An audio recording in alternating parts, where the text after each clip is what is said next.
Pakikigawa ay tumutukoy sa pakikipagtulungan at pakikibahagi sa isang layunin o proyekto para sa ikabubuti ng marami. Sa sariling mga salita, ito ang pagkilos na hindi lamang para sa sarili kundi para rin sa kabutihan ng iba. Halimbawa, sa konteksto ng pangangalaga sa kapaligiran,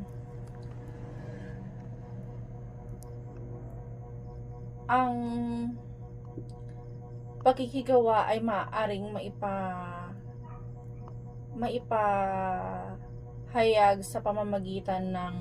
pagsali sa mga proyekto tulad ng tree planting, community clean-up drive,